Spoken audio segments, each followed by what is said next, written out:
Well, hello, writers. Welcome to episode number 448 of Ink in Your Veins. I'm Rachael Herron. So glad that you are here with me today as I am with Holger Nils Pohl, who is fantastic. And we are going to talk about his Kickstarter, which is live right now. And he wrote a book called The Wrong Planet, which I have backed. It is adorable. I have already read the whole thing. It's a kid's book about what the experience of being autistic might be like. And it is so well written and so lovely. And Holger himself is so lovely. You are going to adore this conversation. So please stick around to listen to Holger and what he is up to and what he is doing. It was just such a treat to have him. What has been going on around here? I finished, oh my gosh, I finished the audio edit of Unstuck, which means that now I am going to fulfill the Kickstarter. I can finally do that. That was the last piece waiting to be slotted into place. So this morning I started to pull all the strings together and do all the things. And it is one of those big projects that every time I start to do something, I realize, oh, there's something else I need to do as I get the book ready to put up on other vendors, not just for Kickstarter, but on other vendors. I need a little bit of a loss leader to gather people into my email newsletter who may never have heard of me, may find this book, and this is the first time they've ever seen me. So I do want them on my email newsletter. What can I give them? Oh, I can give them this bonus chapter about living in New Zealand, which is honestly just a Patreon essay about finding wisteria in my yard, which is pre-written, but I've got to set that up to have an autoresponder sequence and a delivery mechanism before I put that one link in the book, in the ebook, right? So this is just an example of all of the little things that pop up when you are doing a big job. And I am not complaining because honestly, I like this kind of complication. I like these kinds of complications. I do not like getting stuck when things don't work or things fall apart or um, things don't go the way you need them to go in terms of a deadline. But managing a large project with lots of many octopus tentacles, many more than eight. They're kind of everywhere doing everything. And I just started that this morning and it just feels good in my brain. I like it. So I'm working on that, and that is so cool. And just another thing, I mentioned this super briefly last week, but I am time blocking a little bit harder than I have done in a while. And here's why. Uh, a student asked me recently when I was looking for their accountability, what are you going to do this week? What are you up to? What are your plans? What are you going to accomplish? This friend and student said, hey, Rachel, what about yours? And I started to type in mine, which were on the piece of paper next to me on my little calendar on my desk, which it always is. And the act of showing it to someone else, showing it to them, made me think, oh gosh, I've not been getting this done. This is what I had on my list last week, and I had this on my list the week before that. So what about these things? How am I preventing myself from doing these things? Why am I not doing these things? And so what I did, I will just describe it for you. I keep a paper. It's not a bullet journal, really. It's a list of my days in a week. On the left-hand side of the page, it's like kind of like a traveler's journal, one of those, if you know that brand, Midori, but I just use the little insert. It's got the 7 days of the week on the left in a vertical, just kind of tall, standing up little journal. And on the right, I keep that for notes. I keep that for my main goals, my sub goals, and my personal goals for the week. So week at a glance, I can see all 7 days on the left and lists of things I want to get done on the right. In the little days, the 7 days, the box that I have for each day, last week I did this, and this week I have done this, and I've broken it down into basically 2 hour blocks. And inside those 2 hour blocks, I assign them things. Here is where I will be recording the epilogue at the library a couple of towns over. Here is where I am working with my personal trainer. Here is where I need to do the question and answer video that I owe to this class. Here is where I am in Rachel Says Right. and breaking that down further. What am I doing inside Rachel Says Right? What am I working on? Which chapter am I editing in the audio? And I just broke my days down. I like to work my I like to work 8 to 3 or 9 to 3. No, sorry, 8 to 4 or 9 to 4 would be perfect. My ideal, I have said this recently, but my ideal would be getting up around 6, futzing around and doing the things I love to do until 9 when I sit down, work till noon, take an hour for lunch and some reading or some walking or some doing things, and then work 1 to 4. So that's a total of 6 hours of work in a day. A nice 30-hour work week sounds awesome. And of course, I do plan these kind of things. And yesterday I had a 9-hour break. A 9-hour day without a break. So I plan and then we plan and the execution is always something different. But here's what changed. I was actually journaling about this, trying to figure out why it's been working so well these 2 weeks, is because I am being probably more realistic than I have been ever in the past. Because when this person asked me what my goals look like during that week, when I saw that it was overwhelming and wouldn't work, and I would be frustrated again by not accomplishing the things I wanted to accomplish in a week or even in a day, I looked at the raw data. I went back and looked at the raw data. How many hours was it taking me to edit each chapter in the audiobook? And instead of writing in my plans what I thought I should be able to do, I wrote down what I actually did, what I actually had been doing for the weeks leading up to that. Not trying to manipulate that data, not doing any wishful data thinking, but actually saying, okay, if it's going to take me not the 2 hours that I think it should take me to edit and proof a 3 to 5,000 word chapter, but actually 4 to 5 hours, where does that time fit in? And guess what? I finished. I finished doing it because I managed to realize I either needed to fit more time in to my work days in doing it or extend the time out that it would take me to do it. And I didn't want to do that. So I fit more time in during my work days to do the editing of the audio. And it has been so satisfying, y'all. It has been so satisfying to actually be checking things off. And at the end of the day, shut down, do a little shutdown sequence that I do, and have this feeling that, oh, nothing's hanging over my head. I'm not letting myself down. I work for myself. There's very little usually hanging over my head, which is a fantastic place to be. But I've always managed to feel very guilty anyway, if I'm not actively working on kindness and gentleness and ease.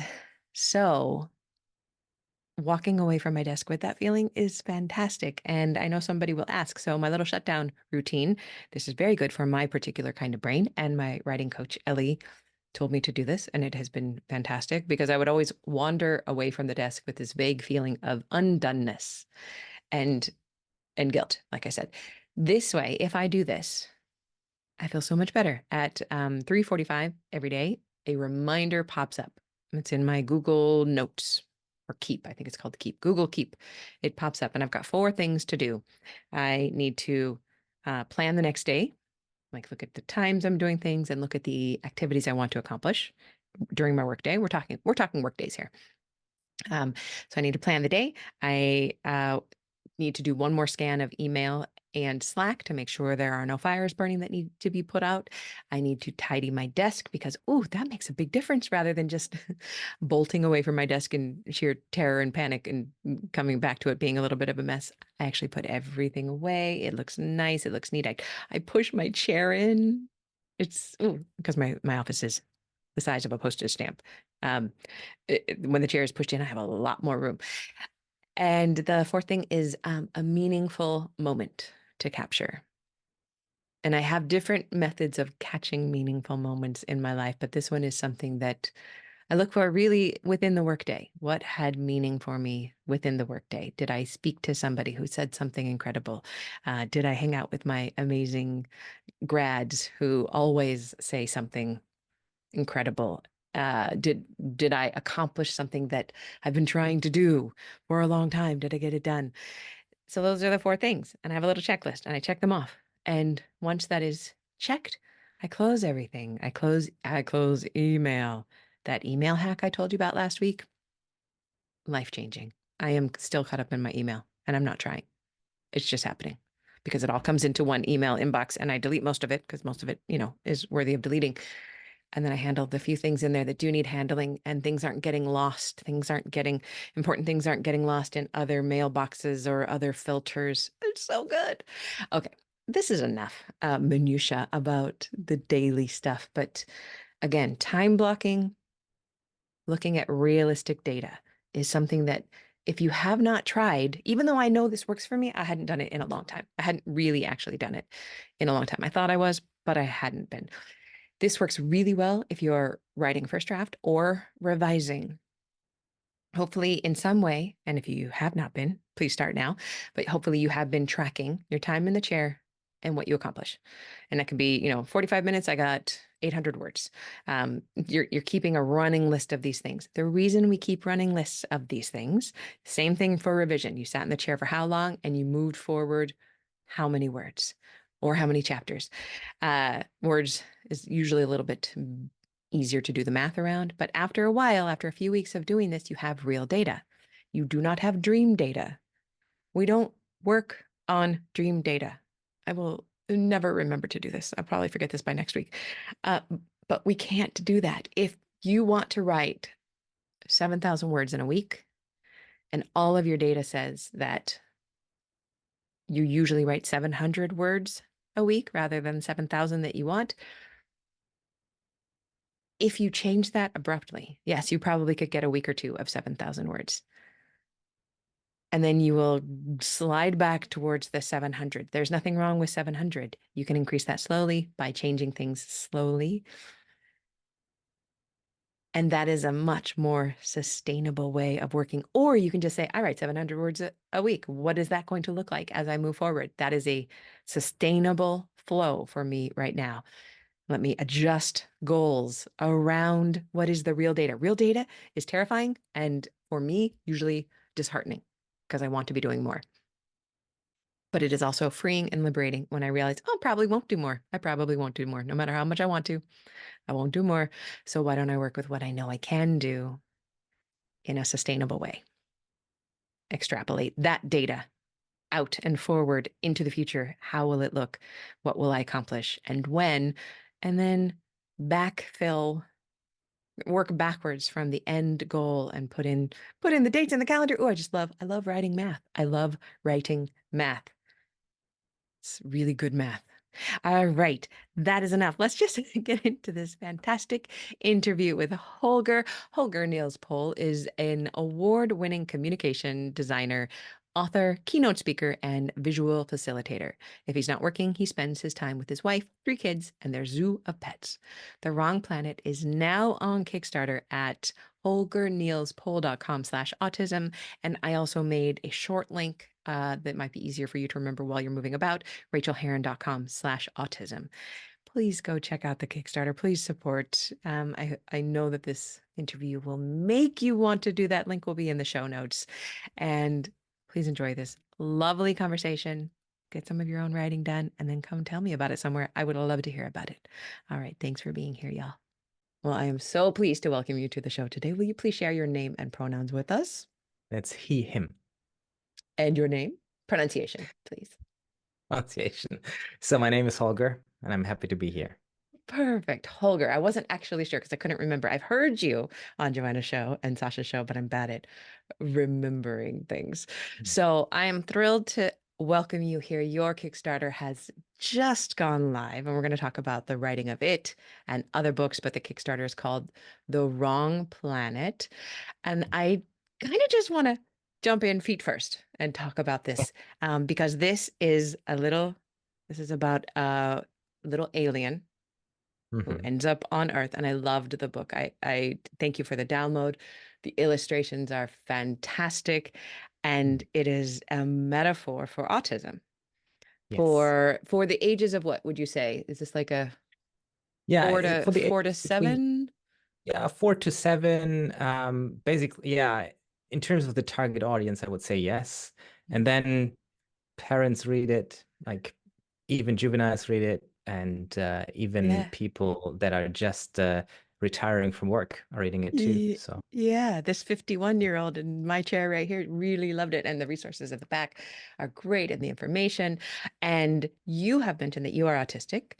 I would yes. love to know a little bit about your journey to finding that out. I've had a lot of friends in the last couple of years realize this about themselves, and it's kind of changed a lot for them.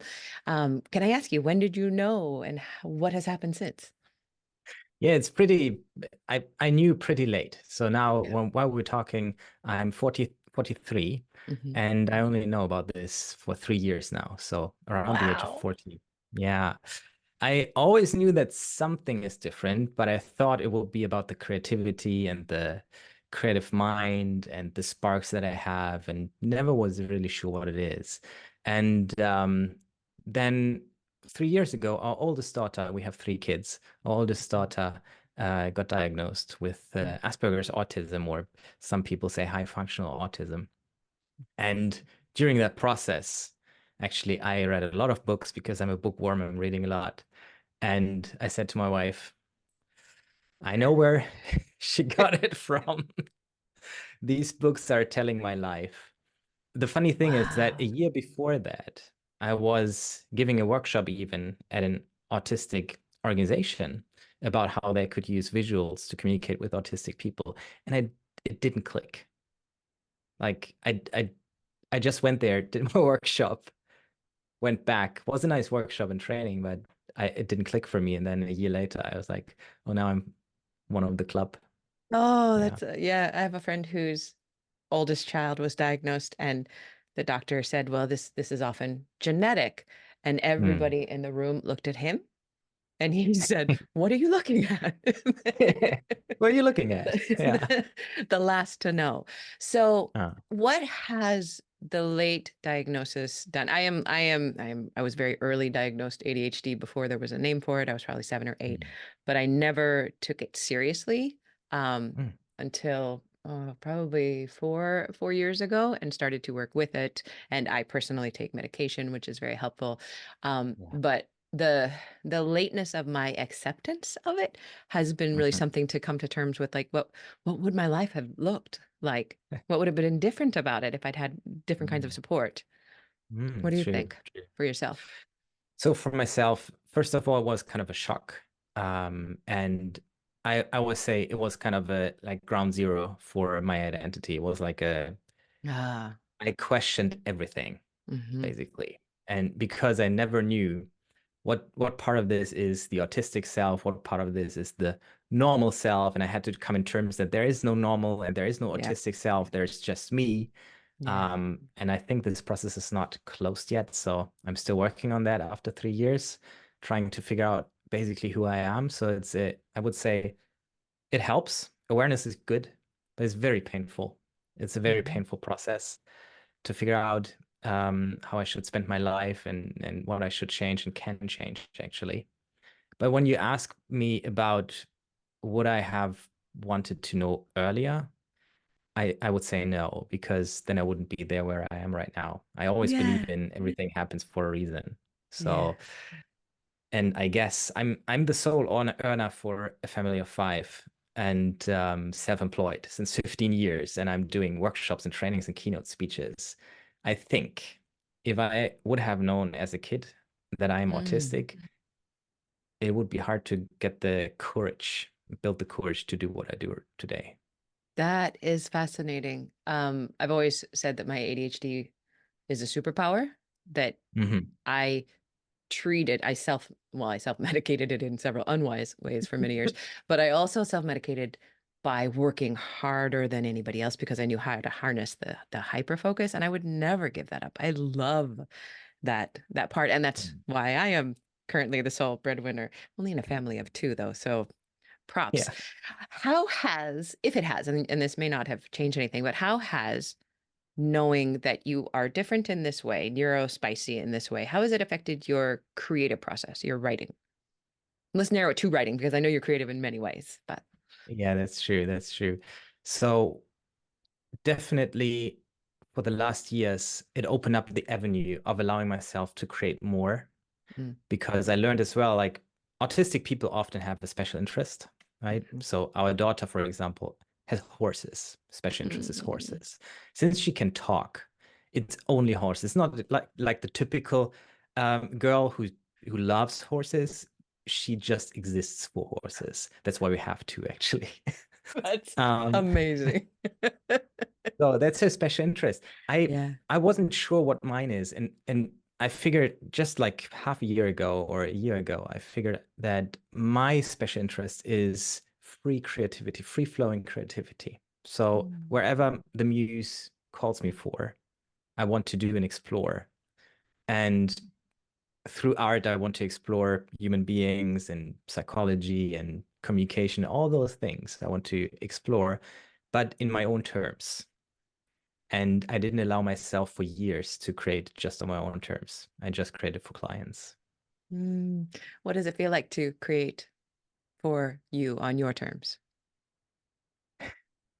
It feels great, and I feel guilty too Oh my because gosh, you are speaking my I spent language. yeah Yes. I'm spending time for myself, and normally that's something I don't do um, too much or at all. And even though it's kind of productive, if you create something even for yourself, it feels like not productive enough because it's not with the goal of monetizing it or like earning more money, right? Yeah. Doing something with it. Yeah. Just creating for the sake of creation is a hard process for me, but it's very enjoyable though.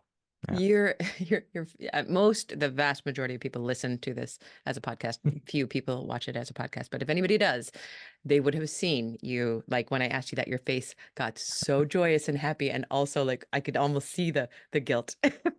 Mhm. It was, Absolutely. it was all there, and I absolutely resonate with that. I recently wrote, or not recently, but a couple years ago, I wrote a book that was just for fun. And it was the most enjoyable experience I've had writing a book in a long time. And it sold rather quickly Yes. because I threw market reasoning out the window. I just wanted to do this for myself. And it is, but yeah, I feel guilty when I get to come to my desk and just play. Yeah. It's the best. All right, let's get into some of the questions here. What does your writing process look like right now as it fits into your life? Yeah. So I think for framing, I'm like a self-employed, full-time working dad of three kids who have special needs. So my life is, I would call it busy. So and writing is not directly part of my business. Mhm. I'm currently at like five figures per year. But it's not really part of the business. It's more like a side hustle. And this is your For ninth book, is that right? Eighth or Yes, ninth book? this is Yeah, my ninth book. yeah. Yes, exactly. I've published nonfiction books and children's books. Um, and so I need to find time in the day where I just squeeze it in sometimes. When I write nonfiction books, it's a bit different because I can argument as well to myself that it is for business and it's for Yes. business growth and it's marketing for my business and it's reputation building for my business as a coach and a trainer. When I write business books, that's okay. But when I write kids' books, like children's books, the guilt is there, of course, and time pressure, as well as I'm writing a fantasy novel Mm. too. For And adults or kids? for, I would say, young adults or Mhm. middle grade, I guess nowadays, so you would call it middle grade. Mhm. Um, and so with the fantasy book, I write that longhand, 20 minutes a day. I do 20 minutes And a day too on my fun yeah, project. it's a good time because Yeah. it feels like the guilt can't kick in completely because it's only 20 minutes, right? No That one you can could do. begrudge us 20 minutes. Yeah, No, no one. no, 20 minutes is okay. And I skip a coffee break for that or something. Yeah. And then so that I squeeze the 20 minutes wherever they fit. In the best case in the morning. But often enough it's in the evening, right? When the kids are in bed and then I sit down and write for 20 minutes. With the children's books, I need to write them when they come to me. So it's just, I have an idea for the story. I need to start writing it. The same was with The Wrong Planet, with the autism children's book. I just had the pressure to write it. So I just cut out time during the day and stole some time here, some time there. Mhm. but I'm not consistently writing at the same time or for the same length or with a certain goal. It's really putting it wherever I can. So I know The Yeah. Wrong Planet has been translated into English and Yes. first published in German by a publisher. Did you pick the artist or did the publisher work on finding the artist for you? No, that's my full-time employed illustrator who I employ for 10 years now.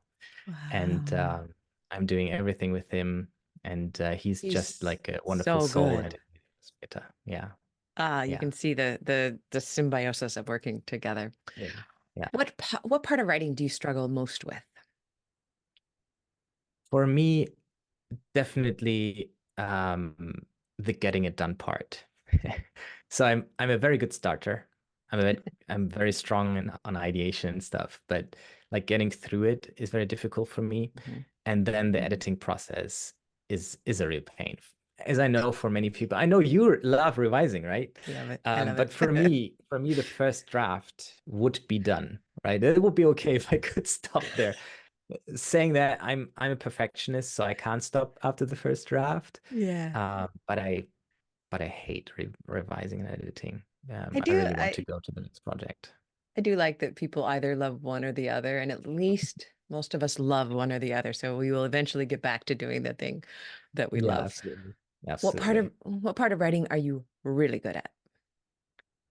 So definitely the ideation part and like thinking about stories that might be new or fresh, Mhm. as well as taking different perspectives that people normally don't take. Um, and as well, that might be a part that is different to other writers too, because I'm a communication designer. I write and design my books.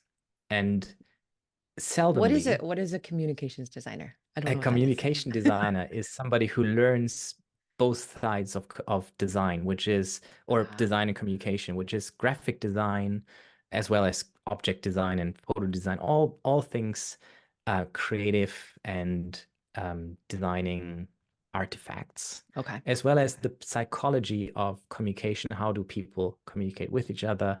How do they communicate with things, with websites, with brochures, with books, Hmm. all those kind of things. And the combination of both is a communication designer. Okay. And that's why very early in the process, at least with children's books as well with nonfiction books, I write and lay out them at the same time. So I see how they unfold on the page. And Mm, that helps me really figuring out what they have to say, how long things will take until people understand them, and how I can space it on the page. And that shapes as well what I write. So that might be a bit different to other writers, but it really helps me creating the books I create and having I would say for myself, a better writing process. that sounds amazing. I'm going to ask you a question which may push a boundary in talking about autism. So please feel free to Yes. tell me to back off. But I Yeah. know that for some autistic people, and I know that no autistic people are, or people with autism, no people with autism are the same, right? Yes. But what we hear a lot about people with autism is that there can be some difficulty in communicating with Hmm. so quote unquote neurotypical people, right? Um, Yeah.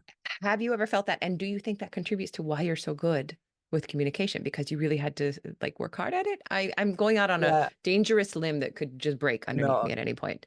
no, absolutely. I will go with you on that. So, I think communication is one of the biggest struggles for autistic people. I Mhm. think we can say that like as safe as we can be for all autistic people, it's one of the biggest challenges with society at all is communication. To some degrees, more or less. Mhm. And I think so definitely for me, I am as good in communication as I am because I needed to do it and learn it with my cognitive abilities, right? Autistic Mm. people, most of us, don't learn communication through the gut feeling and just seeing who like how somebody else does it and just implementing it into our tool repertoire. It's by observing, thinking about what does that do? Should I imply that to my own communication when? So one example is just from school. It's an easy example for me. At school, I figured out very early on that if you look the teacher in the eyes all the time when they look at you, they think you listen and they don't call you out. And for me, that was a very active process of figuring that out. And from Yeah. then on, I figured that out in the second grade. So until I finished school, I all the time I looked at the teacher. And when they looked at me, I looked, of course, in their eyes, and they never called me out besides when I raised my hand and I knew an answer. So, Wow. but that was just by cognitive learning. And I did Mhm. that my whole life for everything, for the best keynote speakers I learned to know, and workshop leaders and facilitators and coaches. And so I think I'm good at communication because I actually can tell people why it works, because I Yeah. needed to learn why it Because you works. had to spend the time intellectualizing. Yeah. And then, Yeah. oh, that's absolutely fascinating. Okay. So, what is the kindest thing you've ever done for yourself as a writer? As a writer. Yeah. So one of the things I have them here in my office are some cards that I've written to myself, basically Oh, messages to myself. I love this. Because yeah, sometimes we're like I am a bit discouraged. Yeah. Um, and so I just read them out. So one of them is, for example, I don't have to be 100% efficient. The Oh, other one is I accept that my artistic side is worthwhile. oh, Or I have, what do I have to do for myself today? And the other one is I am an artist. And I have them here in the office facing me when I am working, for example, when I'm sitting at my desk and try to write or to create. And they help me because it's basically an encouragement of myself when I had a better time.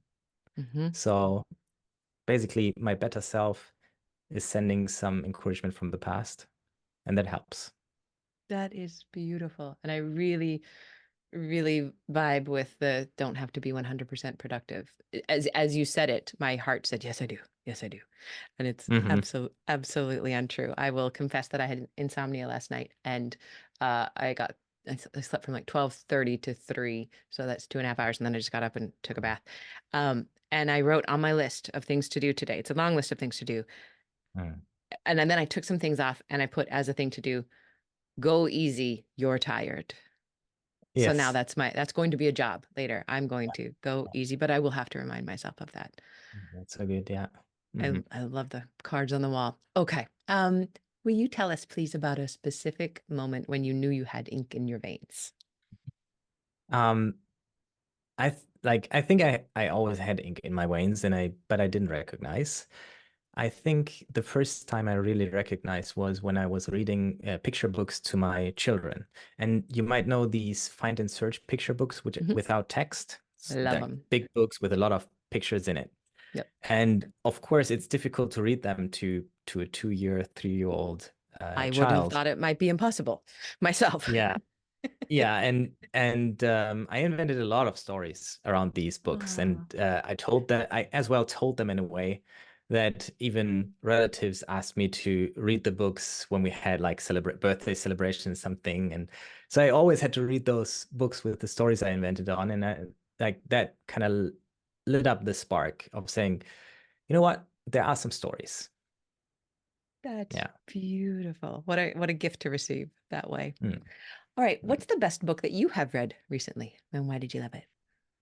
Yeah, so I read that multiple times and I read it again and again. It's kind of an oldie, but a goodie, Hmm. I think. Hmm. And that's Brain Rules by John Medina. Haven't read it. Um, you should read it. It sounds great. Or if you're listening to audiobooks, even listen to the audiobook because he's speaking it himself. It's really Mm, he has like a funny way to nice. read his own book. So it's Brain Rules from John Medina, and he's talking a lot about the insides of how our brain works. And one of the key insights, for example, is that our brain only listens focused for 10 to 12 minutes if we don't do something on the side and just sit and listen. So if you're a keynote speaker, you should I am. change. I've got a Yeah, fidget exactly. spinner on Fiddling my finger. around. I'm usually Yeah. knitting, but not on my podcast. But if I'm not knitting, I have to have a fidget in my hands. Yeah, something to Yeah. do, right? Yeah, Hmm. and that is for everybody basically. Some people less, some people more, like a little bit. But it opened my eyes in terms of presentation because you can't speak for 60 minutes to people. They don't listen. It's only Yeah. 10 to 12 minutes, and then you have to change pace or topic or activity. And the book is full of these kind of insights I and really love worthwhile reading. love those kind of insights. I will be immediately getting that. Mhm. Another thing that I will be immediately getting, because I am part of your Kickstarter, is The Wrong Planet. Will you please maybe tell us a little bit about the story of The Wrong Planet and then where we can find it? Yeah, so The Wrong Planet, as we talked about, is a fully illustrated children's book. It's a very short read, like 10, 11 minutes, written in rhyme, a story about an alien that crashes on Earth and meets different kinds of animals on Earth. Always tries to fit in, but never fits in perfectly. It's a shapeshifter, so it tries to mask how many Yeah. autistic people do as well, Hmm. and but never does it in a perfect way. Always looks a bit funny and messes up all the situations until it meets a very special animal, which is basically my favorite animal since That's ever.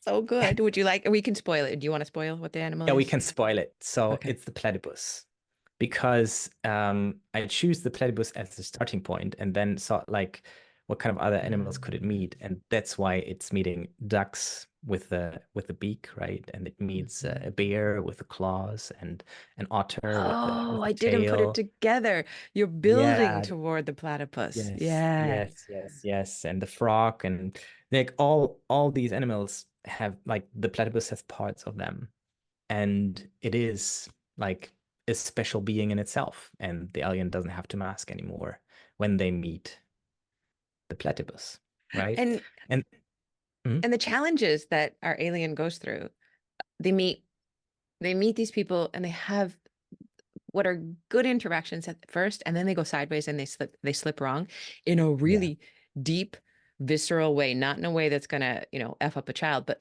but no, honest. Like that, yeah, oh, that hurts when somebody says, I don't want to play with you anymore. I don't want to listen to you anymore because you're weird. yeah, It's so good. And then we meet the platypus, who really, I remember learning about the platypus when I was maybe 4 or 5 and just thinking, this yeah, is the best thing I've yeah, ever heard. that's the best animal ever. Where can we find this book? So we will be able to find it on my Kickstarter, and the easiest way to get there is through my link, which is holgernilspohl.com/autism. So it's HOLGERNILSPOHL.com/autism, which is my full name. And And I yeah, will, it's for running. people who are driving, I'll put the link in the show notes, but I will also do a short link to it at rachaelherron.com/autism. So Ah, perfect. people who are used to hearing my name will be able to go find it real quickly. Yeah, Yeah. perfect, perfect. And it will run for 21 days from the 4th of June now, and then I hope it will be a huge success. Is this your first Kickstarter?